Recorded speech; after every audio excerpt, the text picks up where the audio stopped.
contratar, confiar em você. Aqui eu tenho 3 que são específicos, um que é sobre o ChatGPT em específico, então ele entrega algum valor, mas ele não entrega nada absurdo pra pessoa, tipo, não é que ela vai pegar isso aqui e aí ela não vai precisar mais no meu trabalho, mas entrega algum valor que faz a pessoa pensar, poxa, talvez seja isso que eu preciso. O copo vai ficar ali mais uns 5 minutos, e aí quem quiser pega alguma coisa, come, traz pro grupo para poder ir comendo, tá? Não há problema. Tem café, agora café e água vai ficar até o final, tá? Podem continuar. E os outros 2 são já mais sobre essa parte de autorregulação, sobre manejo de estresse, sobre regulação relacionada à raiva. E aqui embaixo eu sempre coloco uma descriçãozinha dos produtos que eu ofereço. Curso, e-book, workshop, mentoria individual. Então eu encontrei no Notion uma plataforma que funciona para organizar as informações da empresa e as minhas informações pessoal e também para entregar conteúdo para as pessoas. Então se vocês quiserem saber alguma coisa tanto sobre como manejar essa coisa da autorregulação e do seu mundo interno mesmo, do seu autoconhecimento, usando cuidaram de você quando você era criança, como que você passou pelas experiências da sua vida, se você superou os sentimentos ou não, ou se você é uma pessoa que costuma suprimir os seus sentimentos. Então, é uma abordagem multidisciplinar, vai muito de qual que é o problema que você precisa resolver. Então, mas como se aplica na sua consultoria com Notion e ChatGPT? Eu tenho um processo de consultoria. Então, esse processo começa com uma reunião de investigação. Essa reunião de investigação, normalmente, ela acontece depois que ou eu prospectei a pessoa, eu chamei ela no Instagram, chamei no LinkedIn. O LinkedIn costuma dar um pouco mais certo para esse tipo de abordagem. E eu trago ela para uma reunião. Essa reunião é gratuita, uma reunião diagnóstica, que o ideal é que ela dure uns 30 minutos. Se o cliente for promissor, 1 hora.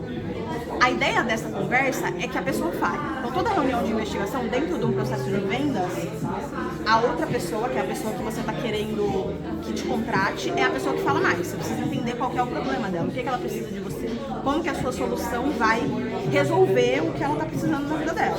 Então, eu faço essa reunião de investigação e aí eu determino se o problema da empresa é mais um problema empresarial, estrutural. Então, a empresa não tem processo, o time comercial não tem script, não tem site, não tem processo de venda delineado, ou se é um problema mais emocional. Então, o líder não consegue manejar a equipe, o CEO grita. É verdade, vocês querem seguir rápido? Vamos.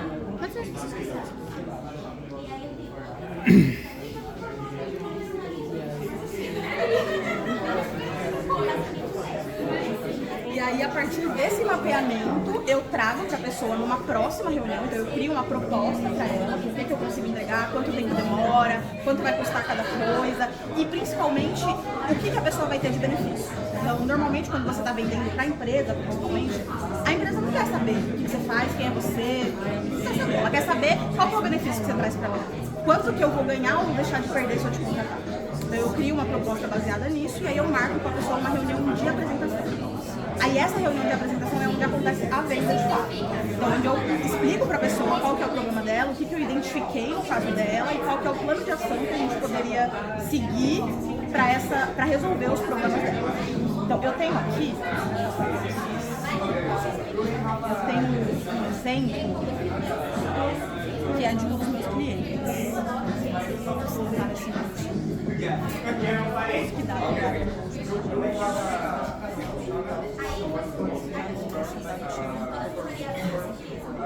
Tem alguma pergunta que vocês querem fazer enquanto eu abro aqui? Eu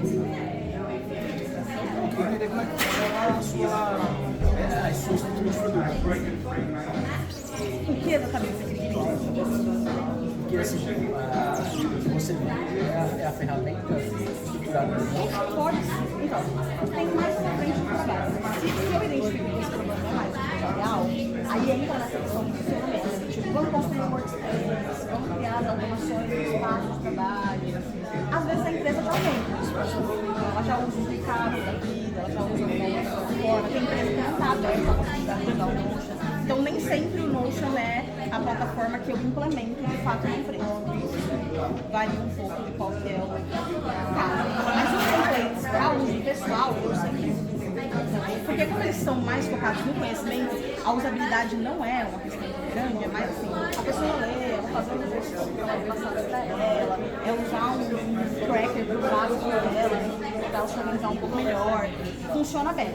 Agora, para a empresa em si, pouco mais complexo. Você queria usar frases sobre isso? Entendi. Eu não fui tão preparada para explicar essa parte mais técnica, porque todos os meus templates aqui, eles têm informação das empresas. E aí, como eu tenho esses contratos, enfim, eu tenho muito medo de ser processado, sabe? É medroso. Então eu fico um pouco receosa do que eu compartilho, sabe? Eu tinha que ter pegado essas figuras e tirado todas as informações para poder mostrar para vocês aqui, mas me faltou a clareza do espírito. Oi? Tenho, mas também tem bastante informação questionável.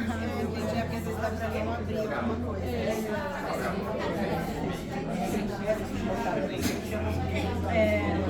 É isso, assim, eu queria falar um pouco mais sobre essa ideia de linkar os problemas empresariais com os problemas emocionais.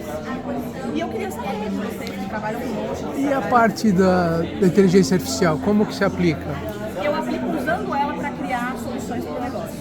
Então, por exemplo, a inteligência artificial ela vem para ajudar muito com a questão da eficiência no trabalho. Então, é muito difícil você ser uma pessoa que tem um emocional legal, que está bem consigo mesmo, se você não ganha dinheiro, se a sua empresa está toda desestruturada, se os seus funcionários não trabalham direito, se o seu operacional performa mal, se a sua empresa não vende.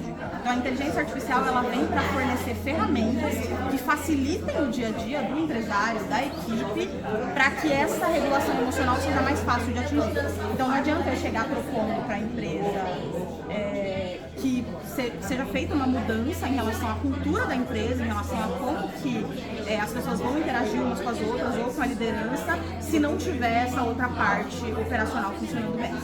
Então, eu tinha entendido que você estava usando a inteligência artificial para lidar com a questão emocional.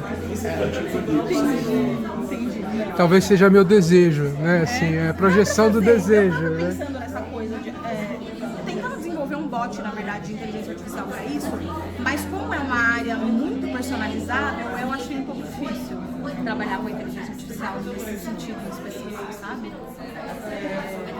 É que quando você mistura as três coisas, que nem não está tão misturado a parte emocional com a parte de inteligência artificial, né? Porque tem algumas coisas ali que eu vejo problemas na questão da inteligência artificial. Vocês assistiram o filme Her? Eu não assisti. Her. Assisto. Ele já faz alguns anos, foi lançado e está atualíssimo. Né? Ai, gente, eu tô um pouquinho nervosa por não ter me preparado melhor para apresentar para você. Não, foi ótimo, respira. Eu quero mostrar um negócio específico para você. Estamos todos aprendendo aqui, não desencana. Eu tô com um pouco dessa dificuldade, desde o começo do ano, quando eu lancei esse a empresa, em passar essa ideia para as pessoas, em comunicar isso para as pessoas. É muito difícil você explicar essa intersecção entre os três assuntos. E eu queria muito trazer o motion para falar disso. Mas eu tenho dificuldade com essa coisa da comunicação. Eu sinto que parece meio esquizofrênico. Eu tava até falando pra ela. Não, você se comunica bem, não vem não. Você só não se preparou, mas você se comunica bem. Isso aí é síndrome do impostor. Conhece a síndrome, né? Então, isso aí tá legal. Mas quantos clientes você já aplicou todas essas coisas assim? Esse processo todo que mistura as duas coisas, por enquanto 2 clientes empresariais e 2 clientes pessoa física. E que mistura as três? Não, que mistura esse processo no geral. É que antes eu atuava só como consultoria empresarial. Tá. Então eu entrava nas empresas para fornecer solução tecnológica, para implementar o Notion, o Workspace todo. Acho que o Workspace eu posso mostrar.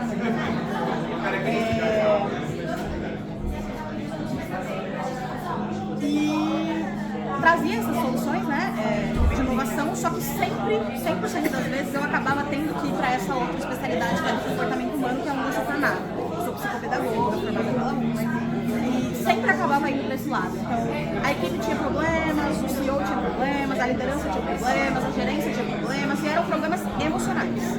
Então, ao invés de eu desenvolver o trabalho que eu era contratada para fazer, que era esse trabalho de inovação, eu sempre acabava lidando com essa coisa do time, do RH, das pessoas da equipe. E foi por isso que eu decidi lançar a empresa que tem essa intersecção das três coisas. Mas eu ainda preciso de casos de sucesso que eu possa divulgar.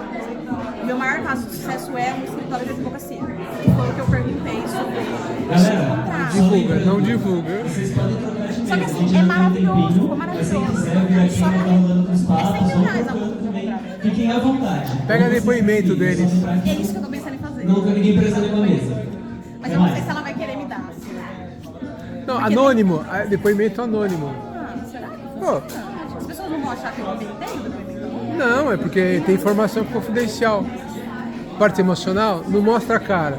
Inclusive, você pode usar isso a favor da comunicação. Você fala, olha, a gente entende que a segurança emocional dos colaboradores é importante, a gente não pode expor por aí.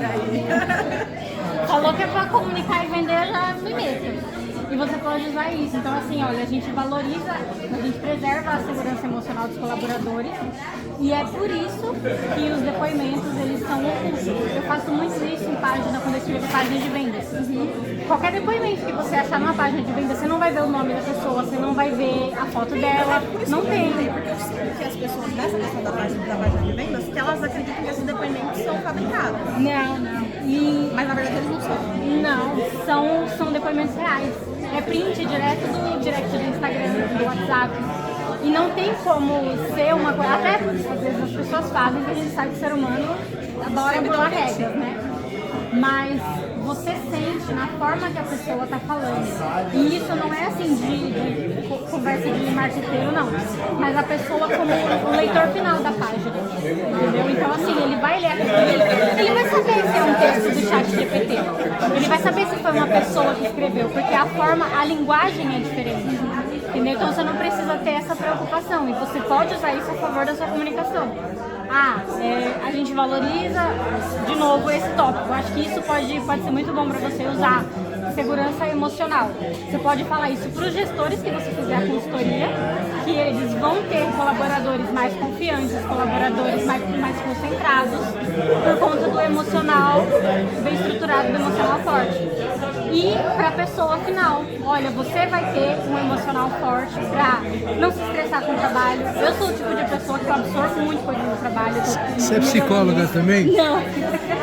Eu entendo só um pouquinho de jeito que eu trabalho escrevendo para pessoas, mas não sou psicóloga não. E traz isso, sabe? Essa coisa da importância do emocional saudável para fazer um trabalho bacana, para ser uma pessoa produtiva. Exatamente. E você falou que tem um pouco de dificuldade de explicar o seu trabalho, primeiro porque é um assunto complexo. Eu demorei um pouquinho para entender o que você estava falando. E também porque é um assunto que você não pode, como você falou, expor em detalhes. Então, às vezes, são muitos processos específicos. São coisas que você não pode falar para outras pessoas. São casos muito delicados. E uma forma que você pode fazer isso é apresentando mesmo como solução. Entendeu? Então, você falou de mostrar o benefício para o seu cliente. Quando você explica, quando você está conversando com o seu cliente ali para ele entender o seu trabalho, o que você fala para ele? Você explica o que é e como funciona? Ou você explica o que vai acontecer depois? Então, aí já está no caminho. A parte profunda das soluções, ela segue o design, segue o processo dela. Então essa parte da venda, de comunicar na hora, depois da reunião de administração, eu sinto que eu consigo conectar bem o problema da pessoa com a solução que eu entrego, por esse viés do benefício que ela vai conseguir. Mas quando eu estou, por exemplo, falando com pessoas que eu não sei qual é a pessoa que não teve uma reunião de administração, eu estou, por exemplo, fazendo um pitch por venda, então o pitch vai ser curto. E aí eu começo a falar e eu sinto que eu estou perdendo as pessoas, sabe? No caminho. Essa pessoa não entendeu nada do que eu faço. Então, talvez essa coisa da cópia estruturar essa comunicação melhor. Pensando aqui no que a gente chama de jornada de funil do cliente, a pessoa que você conversou com ela já ali, depois do processo de investigação, ela já te conhece um pouco e você já conhece ela. No marketing a gente chama isso de lead quente, né? Você já deve estar familiarizada com Como é que é o nome? Lead quente. Quente, lead quente, tá. Já está interessada. No caso Pensei que era lead não pode. Ah, não. No caso da pessoa que, por exemplo, a gente chegou agora, nós estamos frios. Então, quando você precisar, isso futuramente também, quando você precisar explicar para alguém que não sabe, não conhece o seu trabalho, tenta pensar na forma mais simples de explicar. Simples que eu digo assim, sei lá, resuma em 2, 3 frases, palavras simples. Né? Você resumir uma coisa sobre a qual você sabe muito, de uma pessoa que você não sabe qual que é a base específica dela. Eu, pelo menos, porque eu sou meio prolixa. Aí você parte desse ponto, ela não sabe nada. Qual é a primeira coisa que ela precisa saber sobre o seu trabalho? Boa pergunta, né? Boa pergunta. A coisa mais importante que ela precisa saber.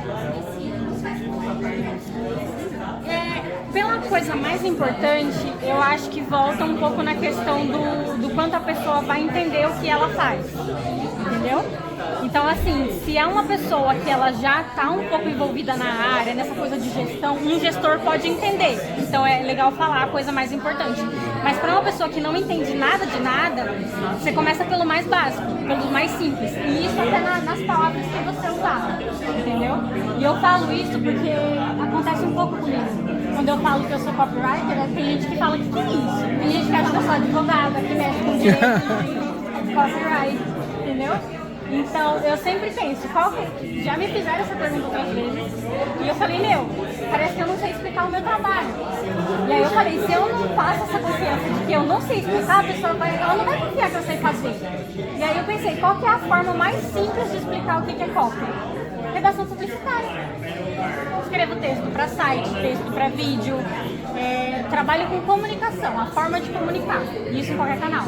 E aí você pode pensar nisso. Qual é a forma mais simples, em palavras simples, que você pode explicar para a pessoa o que você faz? Entendeu? Então, e aí você pode ter diferentes frases de explicação. Você pode ter um tipo isso. Para um gestor que ele já vive, ele já sente o que é o estresse emocional dentro do ambiente de trabalho, você pode falar que você ajuda na gestão emocional. Eu estou só jogando aqui, tá? Pode não ser o termo certo. Você ajuda na gestão emocional. Você ajuda ele liderar a equipe dele para que eles sejam emocionalmente fortes, emocionalmente estáveis e trabalhem e sejam mais produtivos. Então, sempre usar essa jogada de qual é a forma mais simples de falar isso. Eu sofria muito com isso no começo, quando eu comecei a trabalhar com redação, porque eu queria falar as coisas do jeito bonito, sabe? Usar palavras difíceis, E eu percebi que a comunicação ficava truncada, as pessoas não absorviam, não entendiam. Muitas vezes a pessoa nem vai ouvir. Exato. Você ia um pouco para a parte técnica, né, eu acho. Oi? Você ia um pouco para a parte técnica da explicação da sua área. Exatamente. E eu percebi que as pessoas não se conectavam. Falei, então tá errado. E principalmente falando com o público final. Então, esse é o ponto de partida. Conhece com quem você está falando e entenda qual é a melhor forma que você precisa, qual é a forma mais simples que você precisa falar aqui. Olha que eu tenho agenda para consultoria. Agora você dá o cartão para ela. É verdade, ó. Droga, eu tô sem meu cartão aqui. Não. Troca telefone. Vou te passar no WhatsApp, eu vou te chamar lá no WhatsApp. Me chama. Porque assim, vou te dar um oi lá. Eu sempre fiz prospecção ativa dos meus clientes. Eu sempre fui em evento, prospectar. E aí, assim, vem cliente tranquilo pra mim, eu quero cliente por indicação. Mas eu tenho um momento que eu quero sair um pouco dessa área da consultoria e ir um pouco pra área de produto. Tem muito cliente, muita coisa pronta que daria pra vender e que eu tô tendo dificuldade porque eu não sei como comunicar isso nas redes sociais. Então, eu tenho um Instagram agora. Mensagem da nossa patrocinadora. E o pior é que eu criei uma estratégia de comunicação no ChatGPT que até ficou boa, considerando os elementos, a inteligência artificial ajuda muito. Mas na hora de você criar, por exemplo, um vídeo com essas ideias, transformar em uma coisa mais simplificada, precisa ser humano. A inteligência artificial, ela não dá certo. Lhe falta alma. Falta alma, exatamente. Fica uma coisa bem... mais do mesmo, né? Que é o que a gente está vendo em todos os lugares agora. Todos os lugares que a gente vê são os textos do ChatGPT, a inteligência artificial faz tudo, os seres humanos não precisam mais trabalhar, então... Pior que a gente nota também quando é um texto de inteligência, É bem perceptível. principalmente quando a pessoa ela não tem muito capricho de detalhar, ela coloca o mais genérico possível, então... Vocês usam inteligência? Deixa eu acrescentar um pouco. Deixa eu jogar. Deixa eu aproveitar o que ele falou e que você falou. Que no fundo, assim, essa percepção que a gente tem da inteligência artificial de ser algo muito raso, superficial. E você falou de ter que diminuir o seu nível de comunicação para atingir o público. E nós temos um público de 140 caracteres, que não lê mais que isso, que não escreve mais que isso. Aquilo que você falou de gostar de escrever, quando a gente escreve, a gente pensa. Quando a gente digita, a gente não pensa. Então, assim, quem trabalha com ideias, eu estou só falando que você deve continuar escrevendo, na mão. Porque aí, esse movimento motor conecta sinapses e que a digitação não, e se você grava o que você fala, também não. Nossa, pior ainda. Eu sou péssima de ouvir. Sim. Agora, nesse sentido, pegar os resumos do ChatGPT é pouco. Porque a síntese de buscar a alma do texto é humana. A gente tem que ir atrás disso. E você, como copywriter, né? Eu acho bonito falar. Mas obrigado, porque redação publicitária eu entendo melhor.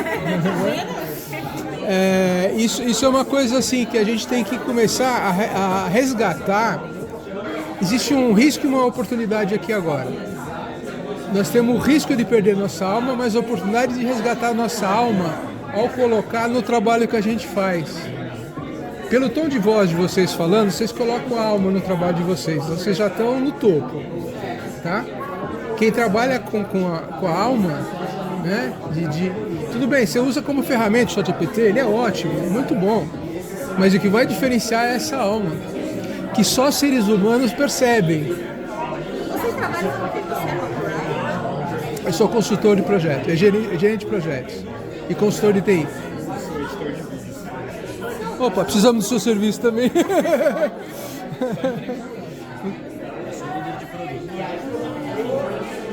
Desenvolvimento de software. Bom, eu trabalho que é, na verdade, um conglomerado de... Conglomerado não é a palavra, mas é uma união de ONGs e empresas que se propuseram a erradicar a fome até 2030. Uau! O Instituto Pacto contra a Fome. Que legal! Nasce dessa união de várias ONGs que já trabalhavam no tema há algumas décadas e empresas que também querem fazer mais. A gente tem também várias turmas com o poder público e uma das estratégias das frentes é atuar com tecnologia. Então eu lidero essa parte. A gente vai apoiar o ecossistema com tecnologia. Que já existe, dar mais acesso, visibilidade ou desenvolver coisas novas, quando for o caso. Uma das coisas novas que é o foco principal agora é uma plataforma que vai unificar, integrar soluções que já existem para doação de alimentos. Então, já existem várias plataformas que são negócios também, tem modelo de negócios, muitas delas cobram, pagam, e o que elas fazem é ligar as duas pontas, doadores, varejos e ONGs que precisam de alimento. Então elas têm essa inteligência, tem uma base de doadores, vem quem doa para quem, e fazem o papel de buscar logística, integrar. Por isso que você estava querendo saber Por outra coisa, a gente, em outra área do Instituto, que a gente chama de o pilar de inteligência, tem um trabalho grande de revisão bibliográfica, de tudo que é estudo sobre insegurança alimentar, sobre desperdício, para entender onde é que está o conhecimento hoje, o que de fato faz a diferença para a gente combater, o que vai mexer com o tema de fato. E existem evidências científicas para embasar isso. Então tem todo um trabalho de revisão bibliográfica e a gente tem uma base de conhecimento bem extensa. E a gente quer agora publicar e deixar acessível para... Vocês já usaram o notebook LM para isso? É algo que está no radar. Criar lá, né, a base e poder fazer buscas de linguagem natural. É uma das coisas que eu não estou liderando esse projeto, porque é a área de inteligência, mas eu fiz essa sugestão de a gente estudar mais a inteligência. A outra é o Notion, que a gente quer passar tudo isso que hoje está no Drive e planilha só, no X, para uma base do Notion mesmo. Só que vai ser uma ferramenta interna que a gente vai continuar alimentando, trabalhando, e a gente quer que parte disso seja disponibilizado externamente. Então a gente pensa que fosse uma só base, mas com acessos diferentes. E que essa base pública pudesse ser acessada no site, e que o site pudesse ser usado a inteligência artificial também para essa consulta. Então não sei se o Notion entrega isso. Se o Notion pode ser,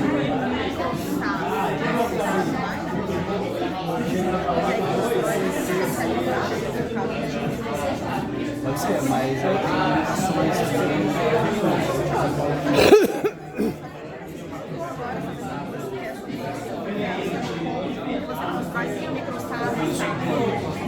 Isso, tem o Bubble, tem o Photoshop. E aí você tem dois também, você tem alguém que está dentro disso, trabalhar com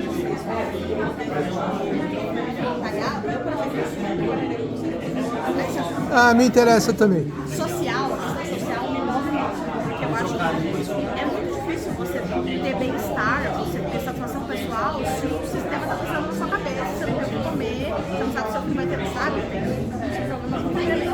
Então eu acho que seria uma coisa que você conseguiria levantar, por exemplo, para criar essa plataforma, porque é um objetivo muito novo. De repente, essa seria para você arrecadar as pessoas que estejam dispostas a trabalhar com você nesse projeto.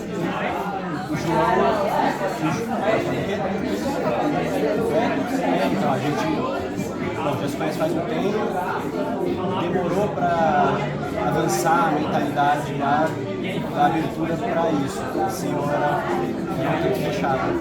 Agora está num novo momento e a gente reaproximou e o João provavelmente vai ser o nosso consultor contratado para implementar essa base e talvez já emendar no projeto de gestão de projetos, que a gente quer também. Você